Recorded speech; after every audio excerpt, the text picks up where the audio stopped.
اسی لیے حضور پاک صلی اللہ علیہ وسلم کی ایک بڑی زبردست دعا ہے، اس عاجز کا بھی معمول ہے، آپ کو بھی میں وہ دعا بتاتا ہوں۔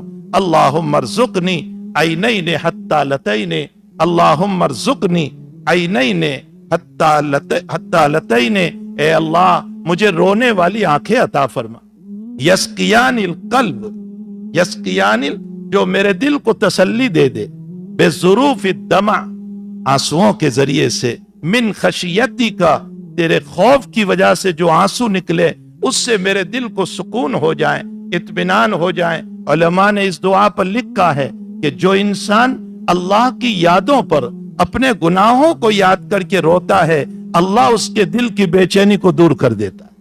اللہم ارزقنی عینین حتی لتین یسقیان القلب بظروف الدمع من خشیتک قبل ان تکون دموعا، قبل ان تکون الدمع، قبل ان تکون الدموع دما واضراس جمرا، اس دن کے آنے سے پہلے اے اللہ مجھے رونے کی توفیق دے دے۔ کہ یہ اللہ کے حبیب کی دعا ہے، فرمایا اس دن کے آنے سے پہلے اللہ مجھے رونے کی توفیق دے دے کہ جب میرے آنسو جو ہیں وہ خون بن جائیں گے، لیکن اس دن خون کے رونے کا فائدہ کچھ نہیں ہوگا۔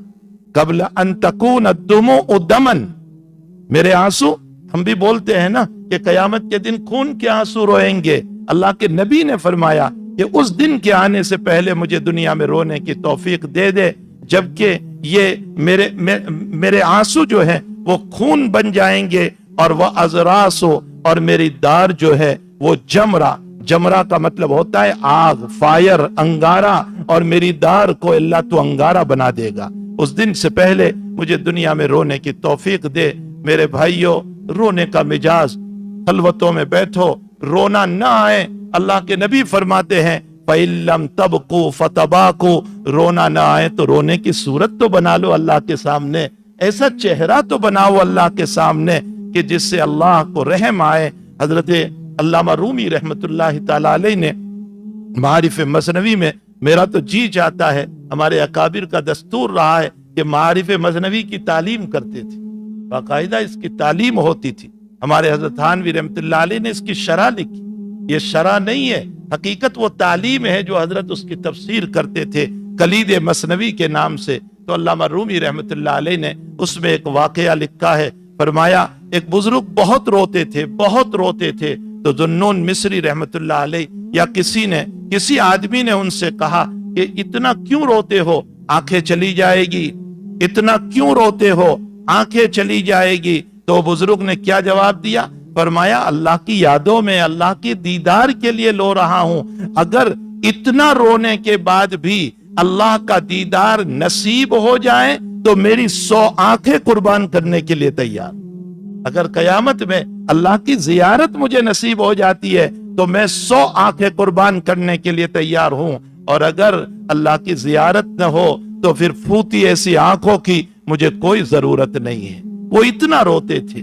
مکاشفۃ القلوب میں امام غزالی نے لکھا ہے کہ ایک نوجوان حرم شریف میں بہت رو رہا تھا، ذوالنون مصری رحمت اللہ علیہ ان کو ملے اور اس کی کیفیت کو دیکھا، فرمایا کیوں رو رہا ہے؟ فرمایا تجھے کیا لینا دینا؟ فرمایا نہیں، میں تیرے غم کو جاننا چاہتا ہوں۔ فرمایا اس کے گھر پر آیا ہوں، میرا دل عشق چاہ رہا ہے کہ اللہ کا عشق مل جائے، مجھے اللہ کا عشق مل جائے۔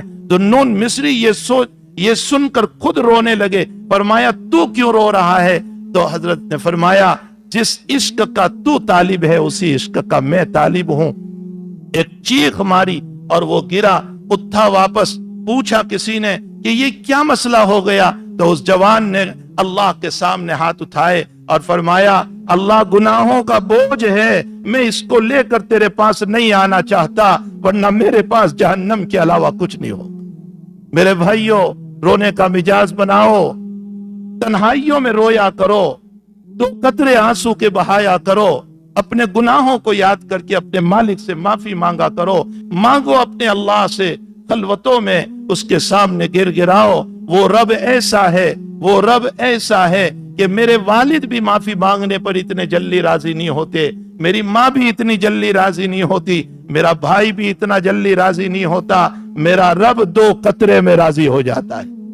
دو قطرے آنسو میں راضی ہو جاتا ہے، اس اللہ کو ہم سب منائیں۔ ہمیں اس اللہ کو منانے کی ضرورت ہے، اس کو راضی کرنے کی ضرورت ہے، اس کے سامنے رونے کی ضرورت ہے۔ اللہ کے نبی علیہ الصلوۃ والسلام اپنے رب کے سامنے، باوجود ہے کہ وہ معصوم تھے، مغفور تھے، ان کا کوئی گناہ نہیں تھا، لیکن اپنے رب کے سامنے بہت رویا کرتے تھے، بہت روتے تھے۔ خصوصاً تہجد کی نماز میں حضرت اپنے رب کے سامنے بہت روتے تھے، بہت لمبا قیام کرتے تھے، یہاں تک کہ پاؤں مبارک ورم کر جاتے تھے۔ اور حضرت عائشہ نے فرمایا اتنا طویل قیام حضرت، فرمایا فلا اکون عبدا شکورا، میں اپنے رب کا شکر گزار بندہ نہ بن جاؤں جس رب نے مجھ کو معاف کیا ہے۔ ہمیں بھی چاہیے کہ ہم اپنے رب کے شکر گزار بندے بنیں اور اس کے سامنے دو قطرے اپنے آنسوؤں کے بہا لے۔ حدیث شریف میں مشکات کی روایت ہے، جس نے مسکیتوں اور مچھر کے پر کے برابر بھی آنسو نکالا ہوگا اپنے گناہوں کو یاد کر کے، اللہ جہنم کو اس کے لیے بھی حرام کر دے گا۔ علامہ قرطبی رحمت اللہ علیہ فرماتے ہیں، حافظ ابن حجر اور علامہ عینی دونوں نے نقل فرمایا اپنی اپنی شرح میں کہ علامہ قرطبی فرماتے ہیں کہ انسان کے لیے رونا یہ اللہ کی نعمت ہے، بہت بڑی نعمت ہے، اور یہ نعمت اللہ کی محبت سے ملتی ہے۔ اور پھر کبھی اللہ کی عظمت کو دیکھ کر، اس کے جلال کو دیکھ کر رونا آتا ہے، کبھی اس کے جمال کو۔ نبی اکرم صلی اللہ تعالی علیہ وسلم سے یہ دونوں طرح کے رونے ثابت ہیں۔ ایک مرتبہ عبداللہ ابن مسعود رضی اللہ تعالیٰ عنہ سے فرمایا عبداللہ مجھے قرآن سناؤ، بخاری شریف کی روایت ہے، فرمایا عبداللہ مجھے قرآن سناؤ۔ حضرت عبداللہ ابن مسعود رضی اللہ تعالیٰ عنہ قرآن کریم پڑھتے جا رہے ہیں، تھوڑی دیر کے بعد حضور پاک صلی اللہ علیہ وسلم نے فرمایا بس کر۔ جب اس آیت پر پہنچے وَكَذَلِكَ جَعَلْنَاكُمْ أُمَّةً وَسَطًا لِتَكُونُوا شُهَدَاءَ عَلَى النَّاسِ وَيَكُونَ الرَّسُولُ عَلَيْكُمْ شَهِيدًا۔ جب اس آیت پر پہنچے تو عبداللہ ابن مسعود کو کہا بس کر، حسبک، بس کر۔ عبداللہ ابن مسعود کہتے ہیں کہ میں نے یوں سر اٹھایا میرے نبی علیہ السلام کر تو آنکھوں سے آنسو جاری تھے اور رو رہے تھے۔ یہ رونا جمال کی وجہ سے تھا، خوشی کی وجہ سے تھا۔ کس بات کی خوشی ہوئی؟ اس آیت میں اللہ یہ بتا رہا ہے کہ قیامت کے دن اللہ اگلی امتوں کو بلائے گا اور ان سے پوچھے گا کہ کیا میرے نبیوں نے تمہیں میرا دین پہنچایا تھا؟ تو وہ ساری امت نہ کہے گی کہ ہمیں دین نہیں پہنچایا، تو اللہ نبیوں کو بلائے گا، یہ قرآن میں ہے اسی آیت میں، اور نبیوں کو اللہ کہے گا کہ کیا تم نے میرا دین، میری توحید، میری باتیں نہیں پہنچائی ان لوگوں کو؟ تو انبیاء کہیں گے کہ ہم نے پہنچا دی اپنی اپنی امتوں کو۔ تو اس موقع پر اللہ انبیاء سے کہے گا کہ اچھا تم نے پہنچائی، اس کے گواہ کون ہیں؟ کون تمہاری گواہی دیتا ہے کہ تم نے پہنچائی؟ اللہ کو بالکل معلوم ہے، سب وہ جانتا ہے، لیکن اپنے علم پر فیصلہ نہیں کرے گا، بلکہ دنیا کی کورٹ کی طرح چلے گا۔ جیسے دنیا کی کورٹ میں ایک دعوے دار ہوتا ہے، ایک ملزم ہوتا ہے، پھر گواہ پیش کیے جاتے ہیں ان کی طرف سے ان کی طرف سے، اللہ کے سامنے بھی اسی طرح ہوگا۔ اللہ اپنے علم کے مطابق فیصلہ نہیں کرے گا، اس لیے کہ ہو سکتا ہے یہ بندہ اللہ کے علم کو جھٹلا دے، اس لیے علم پر فیصلہ نہیں ہوگا، بلکہ ان گواہوں سے بھی اگر بندہ نہیں مانے گا تو پھر اللہ زمین کو گواہ بنائے گا۔ یہ زمین کہے گی کہ مجھ پر بیٹھ کر اس نے گناہ کیے تھے، اور اگر اس سے بھی نہیں مانے گا تو اس کی باڈی کو اللہ گواہ بنائے گا۔ الیوم نختم علی افواہہم وتکلمنا ایدیہم، زبان پر لوک ہو جائے گا۔ لوک کا مطلب کوئی لوک نہیں ہوگا، جو اللہ اس وقت اس سے بلا رہا ہے وہ اس سے بولنے کی طاقت لے کر کے ہاتھ میں دے دے گا، وہ پاؤں میں دے دے گا، وہ کان میں دے دے گا، اور یہ سب بولنے لگیں گے کہ ہاں ہم نے یہ گناہ کیے تھے۔ تو اللہ کو تو سارا علم ہے، لیکن وہاں دنیا کے کورٹ کی طرح مسائل چلیں گے، تو اللہ تعالیٰ انبیاء سے پوچھیں گے کہ کیا تم نے نہیں پہنچایا میرا دین؟ ہم نے پہنچا دیا، گواہ کون ہے؟ تو انبیاء کہیں گے کہ محمد الرسول اللہ صلی اللہ علیہ وسلم کی امت گواہ ہے۔ اب اللہ تعالیٰ اس امت کو بلائے گا، اس امت کے صلحاء کو، اس امت کے علماء کو، اس امت کے اولیاء کو، اس امت کے اتقیاء کو، جو بڑے لوگ ہیں، اللہ ان کو بلائے گا اور ان سے پوچھے گا کہ کیا ان نبیوں نے اپنی امت کو دین پہنچایا تھا، میری توحید؟ تو یہ امت کے اولیاء، اتقیاء، علماء، صلحاء کہیں گے کہ ہاں پہنچایا تھا۔ تو اللہ اس امت کے لوگوں کو پوچھے گا کہ تم تو بالکل بعد میں آئے, گواہی کے لیے تو حاضر ہونا چاہیے, تم تو حاضر تھے نہیں, تم کیسے گواہی دے رہے ہو, تم نے دیکھا نہیں ہے وہ زمانہ, کیسے گواہی دے رہے ہو؟ تو اس وقت یہ امت کہے گی کہ ہم کو ہمارے نبی علیہ السلام نے بتایا تھا, حضور پاک صلی اللہ علیہ وسلم نے ہم کو بتایا تھا. اب اللہ کے نبی کو بلائیں گے اور نبی علیہ السلام سے پوچھیں گے کہ کیا تم نے اپنی امت کو بتایا تھا؟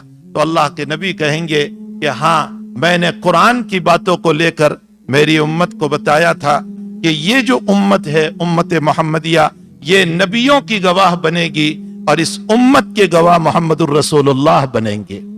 یہ فضیلت ہے اس امت کی, یہ اس امت کی فضیلت ہے کہ وَكَذَلِكَ جَعَلْنَاكُمْ أُمَّةً وَسَطًا, اس امت کو امت وسطا کہا گیا. امت وسطا ہم بیچ میں نہیں ہے بلکہ ہم اخیر میں ہیں, لیکن امت معتدلہ ہم اعتدال کے ساتھ ہیں, صراط مستقیم پر ہے.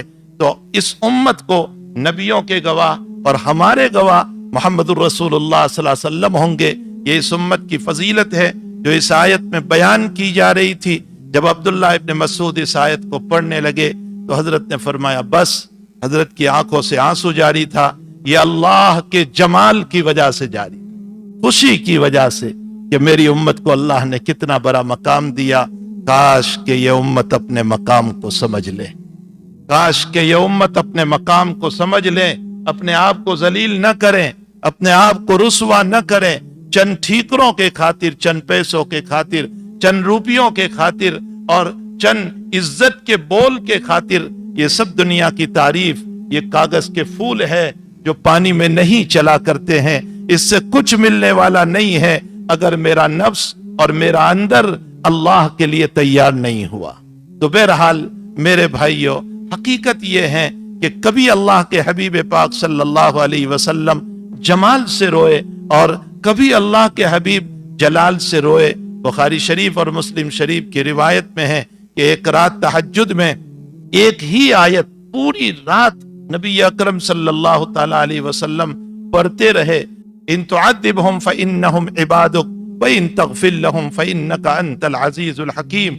ان تعذبهم, اے اللہ اگر تو ان کو عذاب دے, اے اللہ اگر تو ان کو عذاب دے, فانهم عبادك, تیرے بندے ہیں, تجھے کون پوچھنے والا ہے اگر تو عذاب دے گا, تیرے بندے ہیں.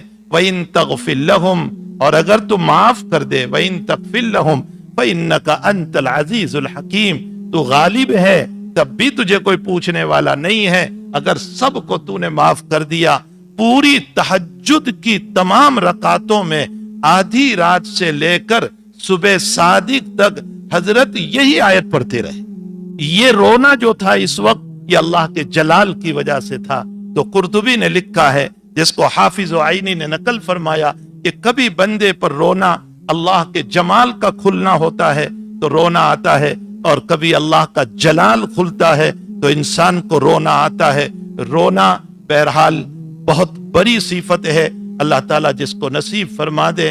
حضور پاک صلی اللہ تعالی علیہ وسلم کا فرمود مبارک جو ابھی میں نے پڑھا, لیس شیء احب الی اللہ تبارک و تعالی من قطرتین, ترمذی کی روایت ہے, اللہ کے نزدیک 2 قطروں سے زیادہ پسندیدہ کوئی چیز نہیں ہے, کوئی چیز نہیں ہے. قطرۃ الدموع من خشیت اللہ, ایک وہ قطرہ جو اللہ کے خوف سے بہ رہا ہے, وقطرۃ الدم یحرق فی سبیل اللہ, اور دوسرا وہ قطرہ جو اللہ کے کلمے کو بلند کرتے ہوئے میدان میں خون کا گرا ہے. ان 2 قطروں سے زیادہ اللہ کو کوئی چیز پسند نہیں ہے. بخاری شریف کی روایت میں ہے, سبعۃ یظلھم اللہ یوم لا ظل الا ظل عرش الرحمن, 7 قسم کے لوگ وہ ہیں جن کو اللہ اپنے عرش کے سائے میں رکھنے والا ہے قیامت کے دن. ان 7 قسم کے لوگوں میں ایک وہ بھی ہے, رجل ذکر اللہ خالیا ففاضت عیناہ, تنہائی میں اللہ یاد آ گیا اور اس کی آنکھوں سے آنسو بہہ گئے. تنہائی میں اللہ یاد آ گیا, اکیلا بیٹھا تھا, اپنے گناہ یاد آ گئے کہ میں نے اس زمین پر اس کی نعمتیں کھا کر کیسے کیسے گناہ. یہ تو اللہ کا فضل ہے. ہمارے بزرگوں نے لکھا ہے, فرمایا کہ عشاء کی نماز چھوڑ کر جب ہم سو جاتے ہیں, اللہ وہی ہے جس نے بنی اسرائیل کے اوپر خون کا عذاب جاری کیا تھا اور میدک اور فاکس کا عذاب جاری کیا تھا اور کیڑوں کا عذاب جاری کیا تھا اور ان کے بستروں کو اور ان کے دسترخوانوں کو ان تمام چیزوں سے بھر دیا تھا، وہ اللہ آج بھی قادر ہے کہ میں جب عشاء کو چھوڑ کر سوتا ہوں، اللہ میرے بستر کو بھی اسنیک سے اور اسکارپیو سے بھر سکتا ہے، لیکن وہ رب کریم ایسا نہیں کر رہا ہے، بلکہ اوپر سے سکون کی نیند دے رہا ہے اور اطمینان سے ہم کو سلا رہا ہے۔ بلکہ صبح بھی نماز چھوڑ دی تو حال ہمارا یہ ہوا کہ اس نے بے چین نہیں کیا، بلکہ صبح میں بھی وہ روٹی کھلاتا ہے۔ اور یہ سب برکت ہے، دعائیں ہیں رسول اللہ صلی اللہ علیہ وسلم کی۔ وہ اللہ کوئی کمزور نہیں ہو گیا، وہ ضعیف نہیں ہو گیا، اس کو بڑھاپا نہیں آ گیا۔ تو انسان جب اپنے گناہوں کو، اپنے معاصی کو یاد کرتا ہے تنہائی میں بیٹھ کر اور اللہ کی عظمت پر سوچتا ہے، اس وقت جو آنسو بہ جاتے ہیں خلوت میں، اس وقت جو اس کے آنسو بہ جاتے ہیں، رجل ذکر اللہ خالیا ففاضت عیناہ، اس کے جو آنسو بہ گئے، اللہ کو یہ آنسو بہت پسند ہے، بہت پسند ہے اللہ تعالیٰ کو۔ حضرت شاہ عبد العزیز صاحب رحمت، ہمارے اکابر میں حضرت شاہ عبد الغنی صاحب پھول پوری رحمت اللہ علیہ، آپ تو کیا ان کے مقام کو جانو گے، یہ علماء کرام اکابرین اعظام جانتے ہیں ان کے مقام کو۔ شاہ حضرت تھانوی علیہ الرحمہ کے اجل خلفاء میں سے تھے حضرت شاہ عبد الغنی صاحب پھول پوری۔ ان کا معمول یہ تھا کہ جب وہ دعا کرتے تھے اور آنسو بہتے تھے تو اپنے چہرے پر یوں پوچھ لیا کرتے تھے، اس لیے کہ مشکات شریف کی روایت ہے کہ جس آدمی کو اپنے گناہ یاد آ گئے اور اللہ کے سامنے رو پڑا اور اس نے اپنے آنسوؤں کو اپنے بودی پر لگا لیا، اللہ نے جہنم کی آگ کو اس پر حرام کر دیا ہے، اللہ نے جہنم کی آگ کو اس پر حرام کر دیا ہے۔ تو حضرت شاہ عبد العزیز صاحب کے باب میں ایک واقعہ کتابوں میں ہمارے بزرگوں نے لکھا ہے۔ شاہ عبد العزیز صاحب رحمت اللہ علیہ بہت بڑے مفسر، محدث اور فقیہ ہے، ہمارے اکابرین میں سے شاہ ولی اللہ صاحب رحمت اللہ علیہ کے بڑے بیٹے ہیں شاہ عبد العزیز صاحب رحمت اللہ تعالی علیہ۔ حضرت کے باب میں ایک واقعہ ہے، فرمایا کہ اس زمانے میں کوئی آدمی تدفین کے لیے قبر میں اترا، اس کی کوئی چیز گر گئی یا کوئی مسئلہ ہوا، بہرحال کوئی چیز کی تلاش میں دوبارہ اس نے قبر کو جب کھولا تو بودی کے اوپر ایک قسم کی آگ جل رہی تھی، یعنی جو میت تھی اس پر ایک قسم کی حرارت اور گرمی تھی، اور جو ہے اس کے اوپر ایک قسم کی حرارت اور گرمی تھی۔ یہ جو آدمی اپنی چیز کو لینے کے لیے اترا تو اپنا ہاتھ اس سے ٹچ ہو گیا، جس کی وجہ سے اس کا ہاتھ جلنے لگا، اور ایسا جلنے لگا کہ اس کے ہاتھ سے بے چینی نہیں جا رہی ہے۔ ڈاکٹروں سے، اطباء سے، حکیموں سے، علماء سے، کئی لوگوں سے رجوع کیا، لیکن جب تک پانی میں رکھتا ذرا اچھا لگتا، پھر نکالتا، پھر جلن اور تپش شروع ہو جاتی تھی۔ کسی نے کہا شاہ عبد العزیز صاحب کے پاس چلا جا دعا کے لیے۔ حضرت کے پاس گیا، حضرت نے فرمایا یہ جہنم کی آگ ہے جو موت تک مٹ نہیں سکتی، بس یہ ایسے ہی رہے گا، تیرا ہاتھ جلتا ہی رہے گا، اندر میں فائر ہوتا ہی رہے گا۔ اب وہ زور سے رو پڑا، اس کو ایک دم سے مسئلہ یہ کہ اب میرا کیا ہوگا، موت تک یہی ہاتھ اسی طرح رہے گا۔ اس پر رو پڑا اور خوب آنسو بہنے لگے، اور اس آنسو کو نکلتے ہوئے دیکھا۔ حضرت نے فرمایا اس آنسو کو اپنے ہاتھ پر لگا لے۔ جب ہاتھ پر لگایا اسی وقت اس کے ہاتھ کی تپش اور جلن ختم ہو گئی۔ اس نے حضرت کا شکریہ ادا کیا کہ آپ کی کرامت، فرمایا میری کرامت نہیں، نبی کا فرمان ہے کہ جہنم کی آگ جس کے آنسو نکل آتے ہیں اللہ تعالیٰ جہنم کی آگ کو اس پر حرام کر دیتا۔ یہ جو تو نے اپنے آنسو لگا دیے، اللہ تعالیٰ نے اس کی وجہ سے اس جہنم کی آگ کو ختم کر دیا۔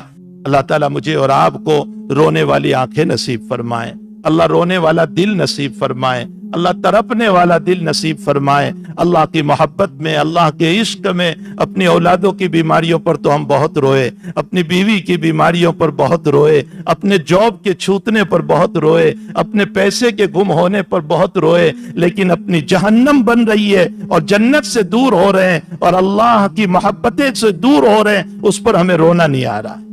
ہمیں چاہیے کہ اللہ کی محبت کے لیے ہم روئیں۔ اللہ جل شانہ ہم تمام کو اللہ کی محبت میں، اللہ کے عشق میں اور اپنے گناہوں پر معافی مانگ کر ہم سب کو رونے کی توفیق عطا فرمائے۔